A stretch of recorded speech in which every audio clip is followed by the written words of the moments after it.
Hello, everybody, and welcome to today's show. I'm your host, Zach Drew. I'm thrilled to be back with you again this week. You know, I'm surprised that last week's video was still up on YouTube. If you haven't watched it, go and watch it. We got a tremendous amount of positive feedback, so I want to thank you for that.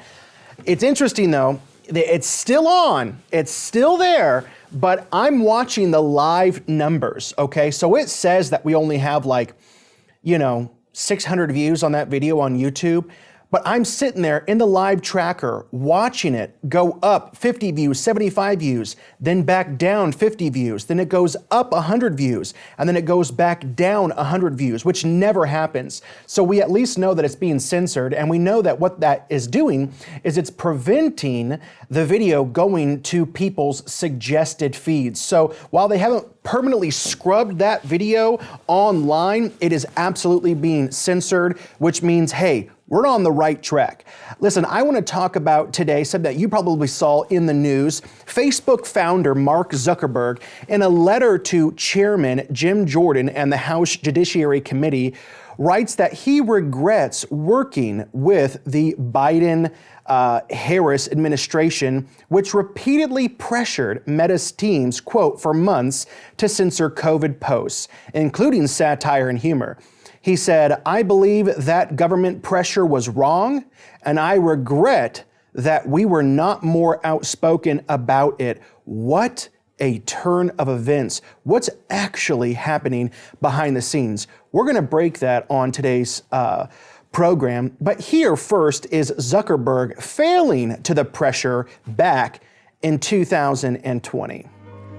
All right. Well, Doctor, I strongly agree that we need somewhat of a reset here. You know, as someone running a business, I've said that I believe the best way to improve both public health and economic opportunity in this country is to focus on beating this virus first. And I also have to say, I think you might be quite generous in your description of the government's response here. I was certainly sympathetic early on when it was clear that there would be some outbreaks, no matter how well we handled this. But now that we're here in July, I just think that it was avoidable, and it's really disappointing that we still don't have adequate testing, that the credibility of our top scientists like yourself and the CDC are being undermined, and until recently, that parts of the administration were calling into question whether people should even follow basic best practices like wearing masks. Yeah, and so this week, here's the article. In stunning letter to Congress, Zuckerberg admits Biden-Harris pressured Facebook to censor content. So now Zuckerberg is participating in a congressional investigation. It says in the article, in a stunning Monday evening letter to House Judiciary Chairman Jim Jordan, Zuckerberg admitted that senior Biden administration officials repeatedly pressured Facebook teams to suppress information related to COVID-19 that the platform would not have otherwise censored. And the administration expressed a lot of frustration with our teams, he said, when we didn't agree. Now, Zuck says that Facebook should not have compromised its standards due to pressure from any administration in either direction. Now, Zuckerberg admitted to Joe Rogan on his program, The Joe Rogan Experience, that the FBI pressured Facebook into censoring the Hunter Biden laptop story. Here's that video. How do you guys handle things when they're a big news item that's controversial? Like there was a lot of attention on Twitter during the election because of the Hunter Biden laptop story. The New York Post. Had that too. Yeah, so you guys censored that as well? So we took a different path than Twitter. Basically the background here is the FBI, I think, basically came to us, some folks on our team, and was like, hey, just so you know, like you should be on high alert. We thought that there was a lot of Russian propaganda in the 2016 election. We have it on notice that basically there's about to be some kind of dump of that's similar to that. So just be vigilant. So when you say the distribution is decreased, it got shared. How does that work? It basically, the ranking in newsfeed was a little bit less. So fewer people saw it than would have otherwise. So it definitely. By what percentage?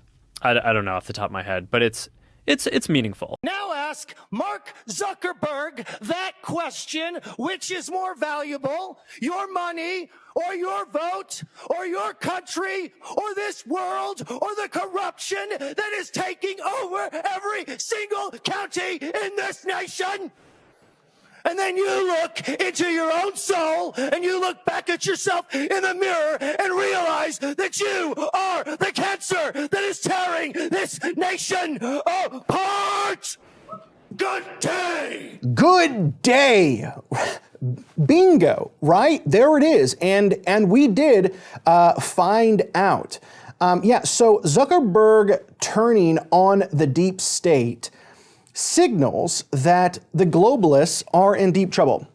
They are cornered. All the numbers are that Trump is going to win by a landslide. And if you're thinking to yourself, well, what polls are you looking at, Zach? I want you to know that I don't give much credit to the fake polls funded, and there's receipts, by the Democrat Party. But also, I'll say this, as one news pundit recently said, as conservative Christians, we cannot be overly confident because they already have 10% at least baked in, secured through election fraud. Now, Zuckerberg's statements are weird. Right? I think it's a good word. They're weird because before Congress, U.S. Attorney General Derek Garland, the director of the FBI, Christopher Wray, and United States Secretary of Homeland Security, Alejandro Mayorkas, definitively said otherwise, that we didn't know anything about that. We have example after example of this administration coordinated, apparently, according to a federal court, by your agency, pressuring, coercing social media companies to engage in censorship. Is that constitutional? That is unequivocally false. Is what the emails show. It is unequivocally false, Senator. You are not pressuring the big tech companies to take down accounts. You are not meeting with them to ask them to censor on your behalf. That is correct. We are not. Here's my point, Mr. Secretary. It has been established for years in this country, as you very well know because you're a lawyer, that the federal government may not use private third parties to engage in activities that are unconstitutional. That's exactly what you and this administration are doing. You are leveraging private companies to carry out censorship on your behalf. It's dystopian, but worse than that, it's unconstitutional. It's also false. Turn now to a story breaking overnight. Facebook's Mark Zuckerberg claims he was pressured by the White House to censor content related to COVID-19 during the pandemic. Aaron Katursky joins us now with details. Aaron, good morning. Good morning to you, Whit. For years, critics have taken aim at Facebook for silencing views that challenge the general consensus in the medical community, especially about the origin of COVID-19. Now, Facebook's founder surprisingly says they're right.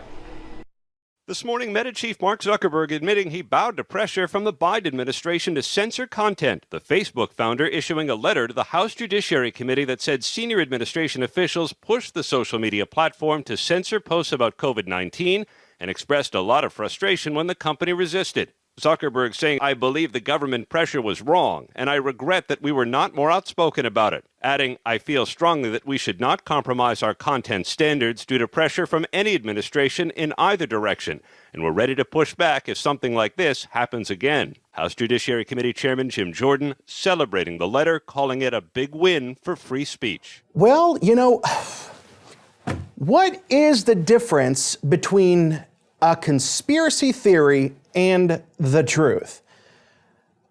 About 18 months. And sometimes it's a lot shorter than that, but it's about 18 months. So why is Zuckerberg speaking now? Someone could say that Zuckerberg is, one, being honorable, and that he's saying this to, try to say that he's a transparent lizard, not one of the naughty ones, right? Or two, maybe he is seeing that everyone is moving over to X and is trying to keep his company alive, and and there might be a great deal of truth to that. Three, he's done with the Democrat Party. Some people are saying that, unlikely. Maybe Maybe he's more of a moderate than we thought, you know, like RFK and Tulsi Gibbard, or however you say her name, you know, endorsing Trump. Maybe he's more moderate. I don't know. Don't know about that. Number 4, he is trying to get ahead of a whistleblower. Yeah. And Zuckerberg obviously feels like he doesn't have the same type of, I don't know, globalist protection. He's a globalist, but the same type of level of globalist protection extended to him like those in our 3-letter agencies. You know, it doesn't take a prophet to see what comes next. The rising action of this story is leading to a massive response. I don't know if you've seen those charts before. Something big enough to suspend the elections, maybe? I don't know.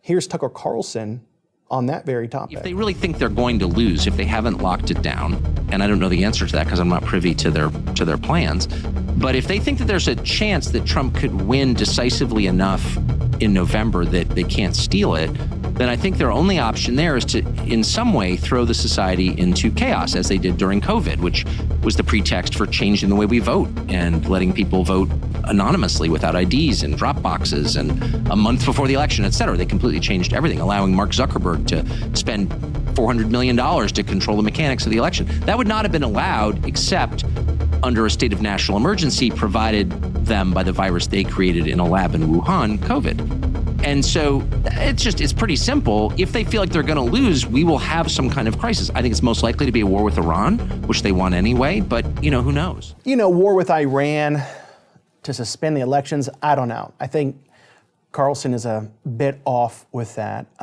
maybe. But 4 years ago, WEF, World Economic Forum's Klaus Schwab, warned us that a cyber attack is coming that will make COVID pale in comparison to its devastation. We all know, but still pay insufficient attention to the frightening scenario of a comprehensive cyber attack, which would bring to a complete halt to the power supply, transportation, hospital services, our society as a whole. The COVID-19 crisis would be seen in this respect as a small disturbance in comparison to a major cyber attack. You know,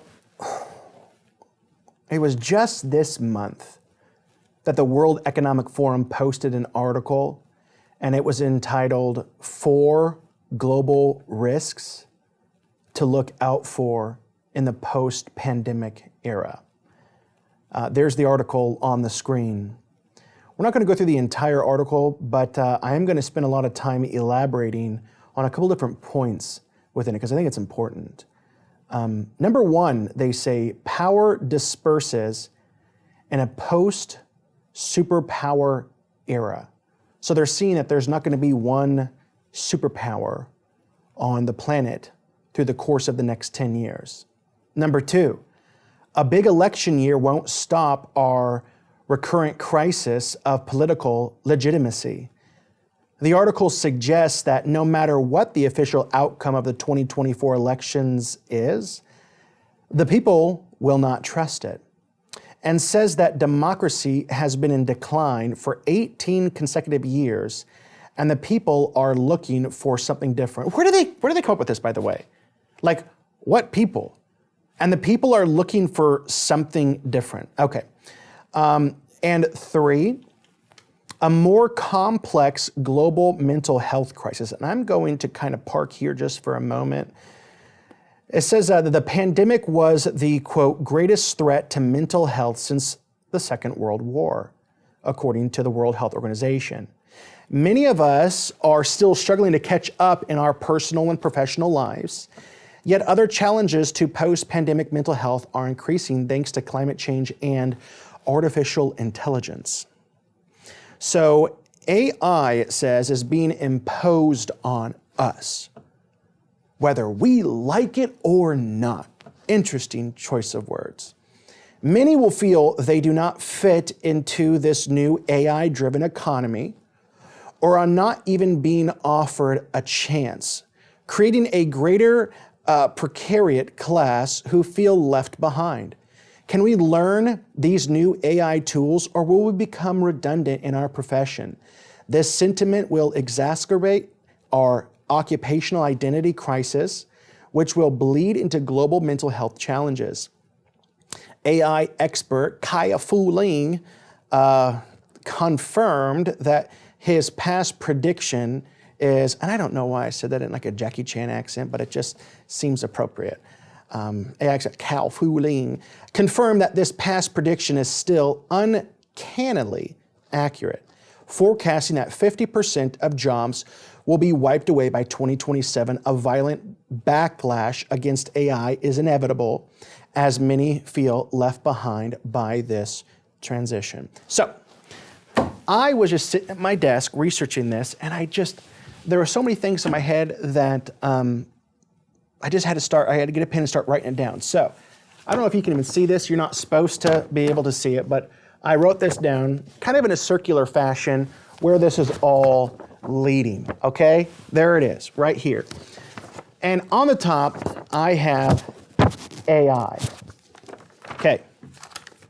I'm gonna read what I wrote as I was just sitting here thinking, trying to figure out where this is all going. I mean, we all kind of know, but I wanted to put some ink behind it. So at the top, I have AI, all right? And hopefully this is, I think this is their game plan. I'm not saying this is inspired what I wrote, but I feel like it's pretty good. So at the top I have AI, creating AI. Who's creating AI? Yeah, it's the tech oligarchs, but who's going to, holster this thing and use it against us? It's the globalists, right? It's the elitists that want to depopulate and control the world. They want it. Not only do they want it, but based on all of their blueprints, they need it. They need AI. Now, before I go into what this is leading to, I put a little middle section. And I put, they say AI is inevitable, right? So that's kind of like the foundation. We're creating AI, and listen, we just let you know that we can't control this thing. Like it's inevitable, guys. It's going to happen, whether even they like it or not. Whether they like it, we can't change it. It's gonna happen. All right. So buckle up. We can't. If we could change it, maybe we would like to, but we can't. Like that's the kind of narrative that they're pushing, right? So where does this AI lead to? Well, they then control the narrative behind it, which we saw here from the World Economic Forum. They're going to rally behind a cause. They then can control the anxiety around AI, which, little caveat here, is a real anxiety, right? It's kind of like they're creating the problem, they're going to create the solution. So it is real anxiety. People can't keep up. In this future world of singularity, when AI increases and everything is totally connected to this global brain where there are 1 trillion connected devices all feeding data in real time to this global brain, having complete authority, control, power over the earth, all of its information. People just can't keep up. People that aren't in with it, don't understand it, they're gonna feel alienated. They're gonna feel suicidal, feel left behind, can't fit into this new AI-driven economy, right? So they create AI. They say it's inevitable, even if they would like it or not, it's just gonna happen. And people are gonna feel left behind. They're gonna feel like they can't fit in. The world will gather. A better word might be rally. The world is going to rally around this new crisis, this new global mental health crisis. Remember that I'm telling you this. in August of 2024, we hear climate change crisis. There is going to be a new, it might not be next year, but as AI continues, they're going to rally behind this new cause, and the left and the world is going to eat it up. This new global, not isolated, because AI is going to affect the world, this global mental health crisis. And they're going to start, the world is going to recognize, they're going to get on board with the media narratives. And they're going to get on board and they're going to start looking for solutions. They're going to start looking for the government for solutions to this problem. And the solutions are to be determined, but a couple that I have are UBI. That's going to be one solution that's going to be implemented, which is universal basic income, which is socialism, and it's going to create absolute dependency upon the state, right? So AI forces you out of a job. Hey, don't worry, we're going to tax the AI, the corporations that are laying you off, these machines, these autonomous robots, and you know, all things automation are going to be taxed according, so that you can still get a welfare type of check, but we're going to call it universal basic income, creating complete dependency on the state. Also, another solution is going to be BCIs. I talked to you about last week that Neuralink's second patient's going well. He thinks that there's going to be tens of thousands of patients in the next few years, and in 5 years' time, maybe millions and millions of patients that merge with AI through BCI's brain-to-computer interfaces. Other solutions that are currently unknown will emerge. This then puts my arrow to the next point. Once the world agrees to what the solutions to these real problems are, that were just inevitable, it just happened. It's the natural evolving of knowledge, right? No one was in control. It was just like it grew organically, and here we are, and we've got to deal with it. Once the world agrees to what the solutions are because of this global emergency of a global mental health crisis, the solutions to these real problems, those that don't agree, the outliers, will be vilified, marginalized, ostracized, and dehumanized. This then will lead to a system that will become so evil, so invasive, so anti-Christ, that the overwhelming majority that's left in this outlier group will be devout, God-fearing people that won't take part in this system. This is Revelation 13:7, when the beast system waged war against the saints. This then will lead into the beast system complete. Wickedness over the earth. And I hope that some of you are watching this 10, 15, 25 years in the future and saying, look, that random guy filming from his garage, he had it. I believe this is what's going to happen. And what is the final point? We have AI circling all the way around to this last point. And it's Matthew 24, 30, and 31, which says this: after all of that was happening within the world, then the sign of the Son of Man will appear in heaven. And then all the tribes of the earth will mourn, and they will see the Son of Man coming in the clouds of heaven with power and great glory.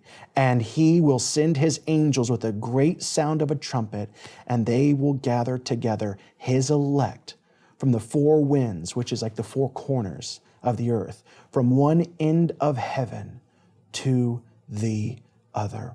Wow. That's awesome. But we can't stop there because we got more content to cover. Number 4 from that article is an era of shock events, the WEF says. A cyber pandemic that is intentional. The next one is a new global extremist group emerges. With the world distracted with multiple major wars and leadership in decline, this could be an opportunistic time for a new extremist group to make its mark. So they are saying a new global extremist group is going to emerge.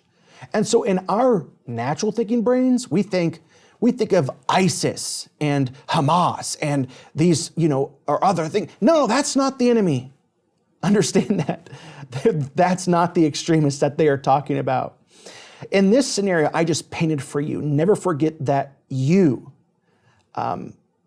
as a Christian, and whenever you look at that article and it's talking about these shock events that's coming, and where it says there, a new global extremist group emerges, just don't forget that you, as a Christian, you're the extremist. I'm going to get there.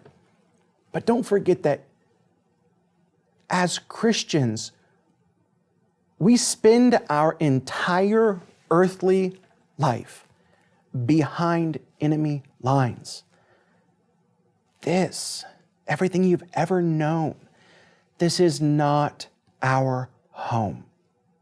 We are born into alien territory, hostile territory controlled by our adversary. The enemy is you. And here's the thing. May God give us peace. May He give us joy. May He give us love. May we experience the good things that God has placed on this earth, things that even predated the fall of man. May He bless us with family and community, good things, music, art, the gift to be able to look upon His beautiful creation.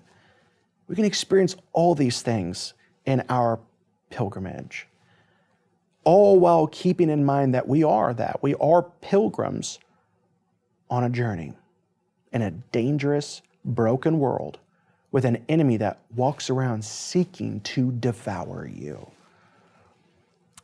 I want to transition really quickly to this. It's like, wow, you're really getting into some heavy content in the last 2 minutes of the program. I am, so I'll talk fast. I want you to know that the government has been developing a data collecting like an artificial brain, collecting for an artificial brain for years. And it's largely classified. It is called sentient. Yes, that's what it's called, sentient, which means having the ability to perceive and feel things. Now, from what we can gather from the information that has been declassified and the small amounts that haven't been redacted because they are still too sensitive, it aims to be an all-knowing brain that collects and analyzes massive amount of data so quickly and accurately that it can predict the future. The National Reconnaissance Office, NRO, has been developing this artificial brain for years, but details available to the public remain scarce. The NRO, though, isn't the only agency working on this. DARPA is openly working on a similar AI global brain project called Kairos. Now, hello, some of you, little light bulb just went off. Yes, Kairos is the exact Greek word Jesus used when He told us to be able to discern the signs of the times, the signs of the Kairos. And so 2,000 years after Jesus said this, the U.S. military that does not speak Greek is naming their global brain program Kairos, the same Greek word that Jesus used. Now, I would say that that is a sign of the Kairos, right? That is a sign of the times. The government is building this AI, I'm talking fast because I'm out of time. The government is building this AI system that has successfully created a digital twin of who you are. They will use your digital twin against you. After the artificial intelligence profiles you, it will then determine if you are a threat or not. If I haven't convinced you,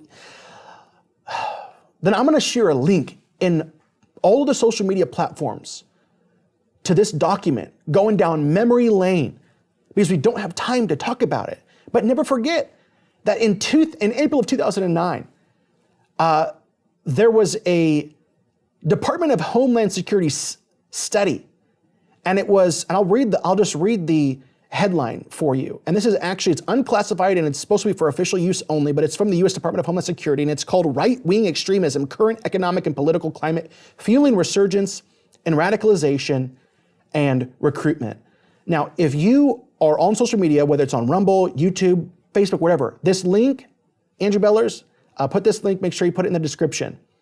Read page 4 of 9 economic hardship and extremism. Page 6 of 9, perceived threat from rise of other countries. And page 7 of 9, talking about where it says bemoan the decline of the U.S. stature. You're going to see that it actually talks about who Obama and the Department of Homeland Security back in the day, they kind of slipped up, who they label as extremists. It's not jihad. It's not those who follow Sharia law. It's not other groups. It literally is saying people that stockpile food, people it says people that believe in end time prophecies. It literally says end time prophecies, that the threat to our nation, to our own soil, is Christians who believe in the end times. We are the threat, and it's only going to continue until Jesus comes back. Once again, I pray that God gives you a wonderful life. He's given me a wonderful life here.